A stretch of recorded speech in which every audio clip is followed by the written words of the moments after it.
Queridos hermanos y hermanas, hoy celebramos el 30º domingo del tiempo ordinario y es un placer poder celebrar con ustedes esta Eucaristía, especialmente hoy que celebramos al Señor de los Milagros.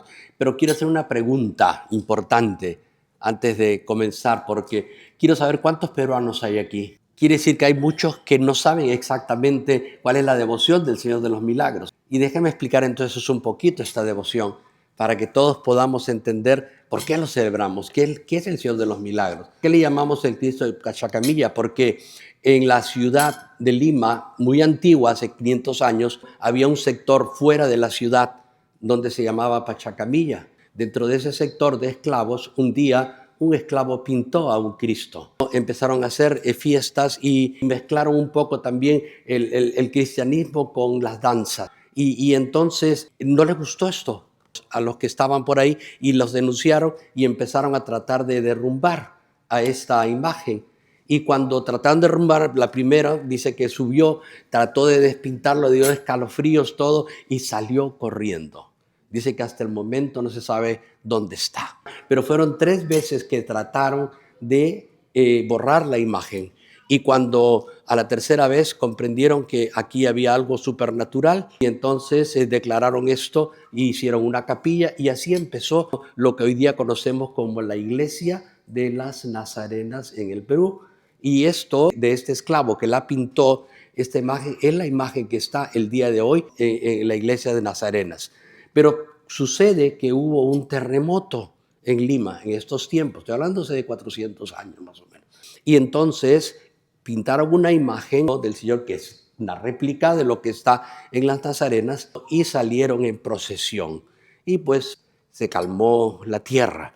Y entonces así empezó esta devoción que todos los años, en el mes de octubre, sale la imagen del Señor de los Milagros alrededor de Lima. Y esta es una de las procesiones más grandes que suscita a todos los peruanos. Es importante que cuando nosotros vemos al Señor de los Milagros y nos unimos a esta procesión, nosotros encontramos pues esta demostración de fe, que es una demostración de fe del pueblo peruano que se rinde ante el Cristo de Pachacamilla, que es un Señor muy milagroso, porque estoy seguro que pregúntenle a algún peruano acerca del Señor de los Milagros, estoy seguro que tienen que contar algún milagro que les ha hecho o algunos milagros que están pidiendo que le haga.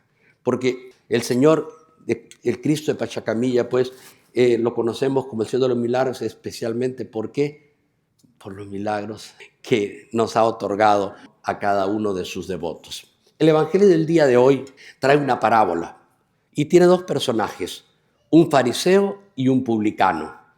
Una cosa tienen en común, ambos vienen al templo a orar. Y la pregunta aquí es, ¿por qué vengo al templo? ¿Vengo a ver a los amigos? ¿Vengo a distraerme un poco por nada que hacer en mi casa? ¿Para qué venimos al templo? Miren, el venir al templo es una acción física, ¿no? Y el venir al templo es para un encuentro con el Señor. ¿Y por qué digo que es una acción física? Porque nos ha costado un trabajo. Hoy día es domingo y dijimos, ¿me quedo en mi casa a dormir o me voy a la iglesia? ¿Verdad? Tenía que hacer una decisión, Entonces hemos dicho, nos vamos a misa. Y esa ya es una acción física. ¿Para qué? Para tener un encuentro espiritual con el Señor. Y esto es importante porque cuando tenemos un encuentro con el Señor, este encuentro nos cambia la vida, nos transforma, nos vuelve en personas diferentes. Vamos al templo a orar para tener un encuentro con Dios, para transformar mi existencia. ¿Y cómo la transformo? Para volverme más como Cristo y ser menos como yo. Porque a través de ese cambio fundamental en mi vida, yo voy a conseguir la santidad. Vengo a cambiar de vida, vengo a entregarme al Señor. Ir al templo, pues, nos recuerda este Salmo 122. ¿Se acuerdan? Ustedes seguramente lo han cantado. Dicen, qué alegría cuando me dijeron, vamos a la casa del Señor. ¿Se acuerdan del Salmo? Qué alegría cuando me dijeron, vamos a la casa del Señor. ¿Se dan cuenta? Esto es lo que venimos. Qué alegría. En mi corazón se llena de alegría porque voy a tener un encuentro con el Señor. Esto es la alegría del cristiano, el encuentro con Jesús, el encuentro que nos transforma, que nos cambia, que nos hace mejores cristianos, ¿verdad? Ahora, este encuentro llena nuestro espíritu para poder seguir esta jornada. A veces no nos damos cuenta de esto, que es una jornada, estamos en un camino hacia el encuentro final con el Señor. Y cada día nos acercamos más. Eso es inevitable, ¿verdad? Y esto es importante, pues entonces estar preparados para ese encuentro. Nos llena el Espíritu del Señor el estar aquí en la iglesia. Esta jornada tiene que estar marcada por un acompañamiento de Jesús. Por eso venimos a pedirle al Señor, ven con nosotros, Señor. Y a la Virgen, ¿qué le pedimos? Ven con nosotros a caminar, Santa María, ven, porque estamos en camino, estamos en la jornada. Recuerden cuál es el tema del jubileo de este año: peregrinos de la esperanza. Y todos nosotros aquí somos peregrinos. Estamos en peregrinaje, ¿hacia dónde? Hacia el cielo, hacia la Jerusalén eterna. Este es nuestro peregrinaje. ¿Y cuál es nuestra esperanza? Que algún día vamos a estar unidos con el Señor, en el cielo, en la Jerusalén eterna. Ahora, vamos un poquito a analizar a estos dos sujetos que suben al templo a orar. Lo primero que tenemos que distinguir es que uno era publicano y el otro era fariseo. Lo dice claramente en la parábola de Jesús. ¿Y quién era el fariseo? Es un religioso. Él conocía las Escrituras y porque se había consagrado a esto, al estudio de las Escrituras y al servicio del templo, no al servicio de Dios. Pero Jesús les tiene una reprimenda constante a estos fariseos, con observaciones quizás muy fuertes. Les dice: raza de víboras, sepulcros blanqueados, edifican tumbas para las profetas que sus padres construyeron y que ustedes mismos no escuchan lo que estos profetas dijeron. Le imponen fuertes cargas al pueblo que ustedes no siguen. Han cerrado el conocimiento divino al pueblo, ni entran a este conocimiento ni dejan entrar. Y esto es lo que Jesús más les criticaba a los fariseos, que habían cerrado las puertas del conocimiento de Dios. Porque cuando entramos nosotros a decir quién es Dios, tenemos que entender: Dios es amor. Pero para ellos se había convertido en un Dios de reglas, en un Dios de hacer y no hacer. Y habían perdido el espíritu fundamental de la ley, que era que amarás al Señor con toda tu alma, con todo tu corazón, con todas tus fuerzas y con todos tus sentimientos. Y amarás al prójimo como a ti mismo. Esta era la ley, pero ellos se olvidaron del amor y se fueron solamente por la ley, por la rigidez. Y entonces, ¿qué es lo que pasa? Ellos se consideraban justificados por sus obras. Porque yo hice esto, entonces el Señor me debe la salvación. Ellos pensaban que el pacto que se tenía con Dios y sus obras les habían ganado el cielo y la salvación eterna. Pero se habían apartado de lo más importante que contiene la ley, que es el amor a Dios y al hermano. Por eso Jesús los critica fuertemente. Ahora, este fariseo que había ido a rezar al templo en realidad no había ido al encuentro con Dios. Él había ido a un encuentro consigo mismo, a alabarse lo bueno que él era. Tenía en su ser lo que podemos llamar soberbia espiritual. Su comunicación con Dios era de autoalabarse, diciéndole a Dios lo bueno que él era, de cómo ayunaba, de cómo pagaba el diezmo. Es decir, su soberbia le decía a Dios en todo momento: sabes, Dios, yo no te necesito. Soy tan bueno que no necesito de ti. Eso era lo que le decía este fariseo. Su postura física, fíjense, ¿cómo estaba este fariseo? De pie frente al altar. Oh, ya veo. Entonces, ¿qué quiere decir? Estamos como iguales, ¿no? Tú, Dios, como igual que yo, que soy tan bueno. Esto es lo que le decía el fariseo. Entonces, esta situación de soberbia espiritual es una de las más peligrosas que podemos enfrentar en nuestro camino espiritual. Porque a veces nos podemos creer muy buenos, santos, inmaculados, casi ya para los altares, ¿verdad? Nos olvidamos de nuestra condición pecadora. Y cuando nosotros creemos que somos los mejores católicos, ¿qué es lo que vamos a hacer? Vamos a mirar a todos por sobre el hombro. Y vamos a mirar a todos como pecadores. Y vamos a mirar a todos que mal cristianos son, ¿verdad? Y empezamos a criticar a todo el mundo. Y nos olvidamos de nuestra condición pecadora. Y dedicamos a juzgar a los demás como este fariseo que miraba al publicano con desprecio y le decía a Dios, yo no soy como este pecador. Y lo miraba así. A veces, cuando nos consideramos justificados, es decir, buenos, y que estamos totalmente con Dios, corremos este peligro de la soberbia espiritual. Y nos dedicamos, pues, a ya no ser cristianos, sino a ser jueces de los demás, olvidándonos de nuestro propio pecado. Así que, ¿para qué hemos venido a la iglesia? Recuerden siempre, a un encuentro con el Señor.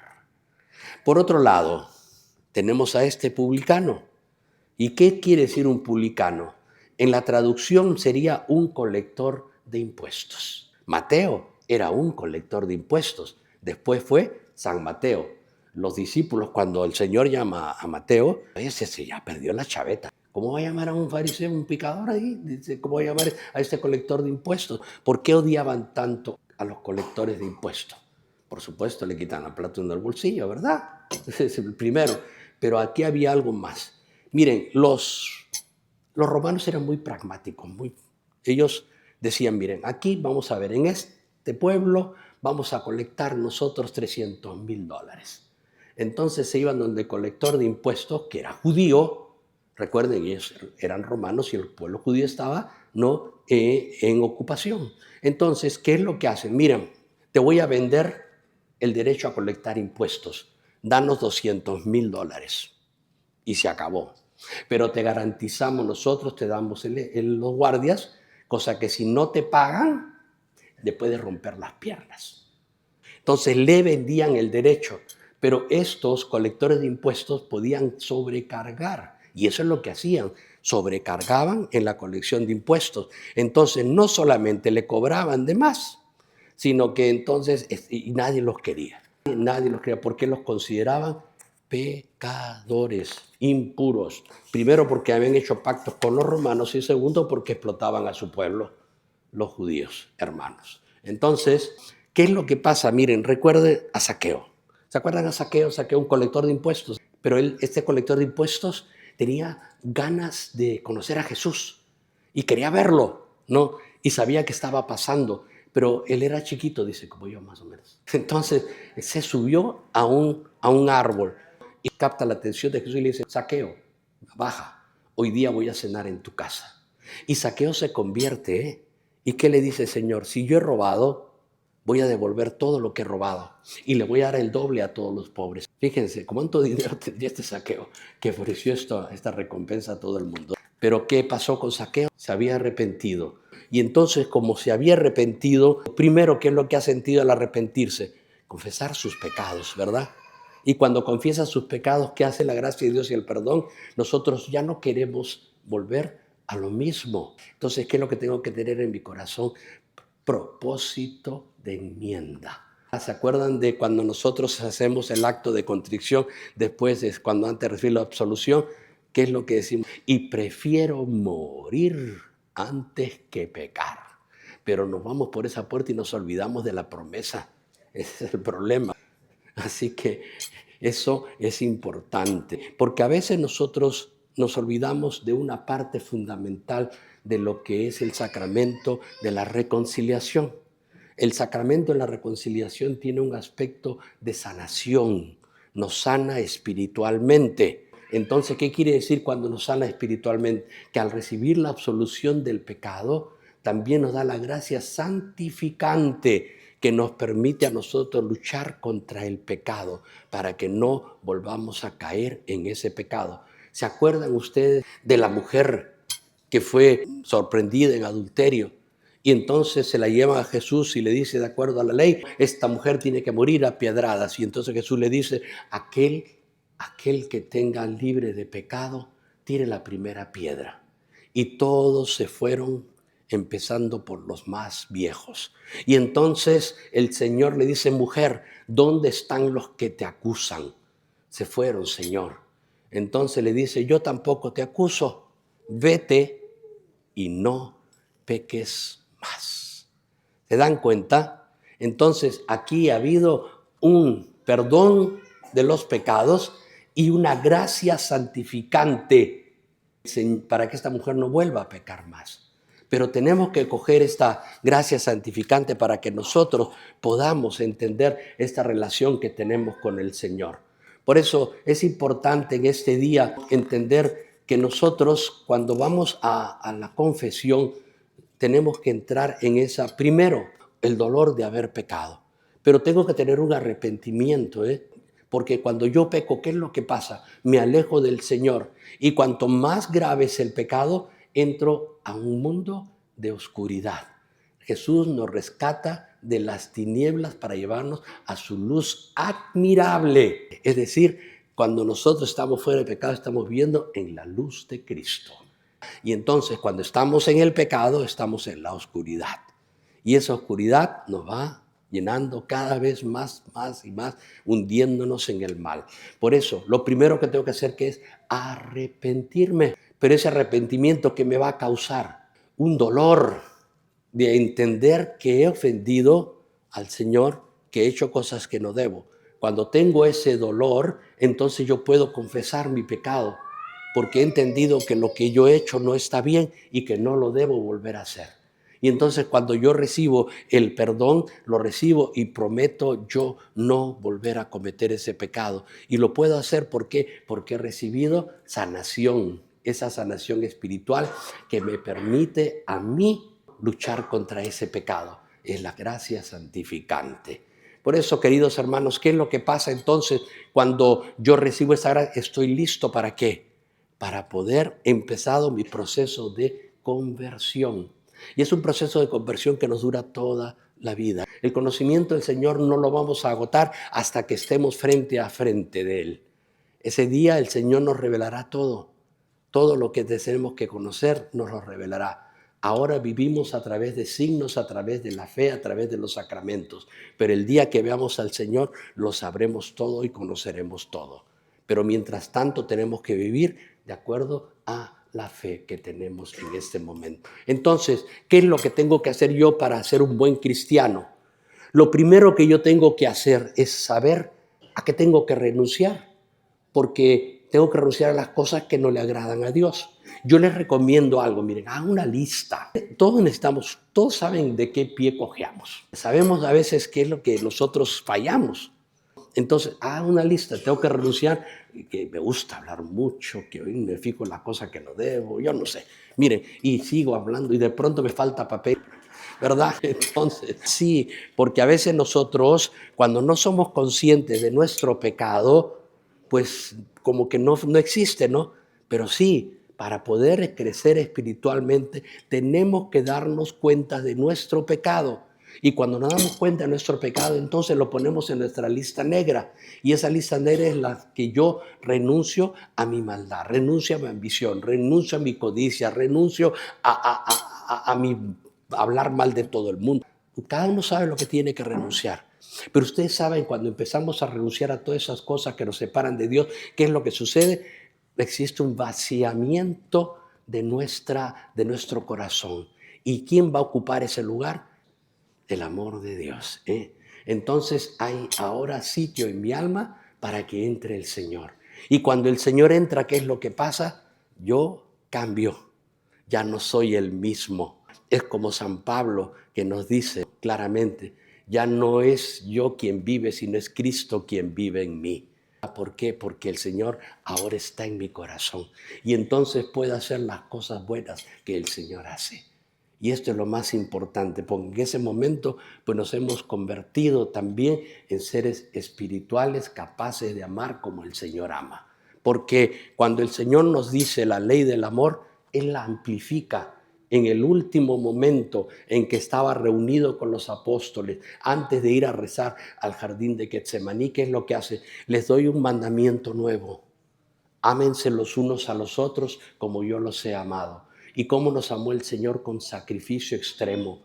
Él abrió sus brazos en la cruz para adquirir para Él este pueblo santo. Este es el pueblo santo de Dios que ha prometido santidad. ¿Y saben cuándo le prometieron la santidad? El día de su bautismo. Porque el día de nuestro bautismo hemos recibido esa vocación de santidad. Y esa vocación de santidad nos lleva a proclamar nuestra vida como cristianos, que creemos en el Señor, que creemos en Él y que queremos vivir a través del amor de Dios y a través del amor a los hermanos. Y esto nos convierte en ¿qué? En personas de servicio espiritual. Pero este es un servicio no social, es un servicio espiritual porque somos capaces de ver el rostro de Cristo en los hermanos que nosotros estamos ayudando. Es importante, les voy a decir, que lean la última exhortación que nos ha escrito el Papa León. ¿Se acuerdan cuál es? Del Exite de amado. Es importante porque ahí descubrimos que no podemos nosotros ser santos si no amamos al pobre. ¿Y cómo lo amamos? A través de nuestro servicio cristiano, porque en el pobre está el rostro de Cristo. Así que esto es importante siempre recordarnos. Queridos hermanos, quiero hablar un poquito del Señor de los Milagros. Para nosotros es una demostración de fe, es decir, que creemos en nuestro Señor Jesucristo y lo manifestamos colectivamente en procesión. La emigración de muchos peruanos a diversas partes del mundo ha hecho que el Señor de los Milagros sea conocido por la Iglesia Universal. Yo siempre le digo, cuando empezó la emigración en el Perú, el Señor de los Milagros también sacó pasaporte, sí, porque se fue con los peruanos. Y les digo que ahora es por todas partes del mundo existe esta devoción que se ha internacionalizado. Japón, Australia, donde ustedes quieran. En el Vaticano, hace unas 2 semanas, el Papa estaba bendiciendo la imagen del Señor de los Milagros. Por primera vez está llegando. Y claro, si el Papa es peruano, ¿qué vamos a hacer? El Señor de los Milagros es una tradición de nuestra cultura peruana, pero tiene que ser el que nos recuerde nuestra fe perdida desde pequeños, para que no nos olvidemos que el Señor Jesucristo murió por la salvación de todos. Yo me acuerdo cuando yo era niño, 5 o 6 años, a mí me ponían mi vestido morado como el que tengo ahora, ¿verdad? Mi hábito morado, y me sacaban a la procesión. Yo no sabía ni qué estaba pasando, pero ahí estaba yo, Señor, ¿verdad? Pero ¿por qué yo iba? No sé, porque yo decía que después de la procesión, ¿qué es lo que viene? Turrón de Doña Pepa. Eso sí es importante. Quizás ustedes no lo saben, pero para los peruanos el mejor turrón de Doña Pepa está en la avenida Tacna. Y por supuesto, acompañado atrás de la procesión, siempre vienen esos olores fabulosos que a uno les da, que son pues los picarones, los anticuchos y todas esas cosas. Yo no sé, alguien, y se lo agradezco, alguien me dejó comida peruana el día de hoy en la sacristía. Gracias, porque hoy día vamos a dar un banquete recordando pues nuestra fe peruana. Así que es importante pues que nunca nos olvidemos por qué venimos el domingo a misa. Venimos para encontrarnos con el Señor. Cuando nos encontramos con el Señor, siempre hay un antes y un después. Yo no puedo ser igual cuando me he encontrado con el Señor. Mi vida ha cambiado. He sido transformado por el poder del Señor. Mi corazón se ha llenado del amor de Cristo y ha expulsado a todas esas cosas a las cuales yo tengo que renunciar. Por eso, queridos hermanos, siempre cuando vengamos al templo recordamos, venimos para llenarnos del amor de Dios, para ser transformados en mejores cristianos y para amar más a Dios y para poder amar a los hermanos. Que viva el Señor de los Milagros. Amén.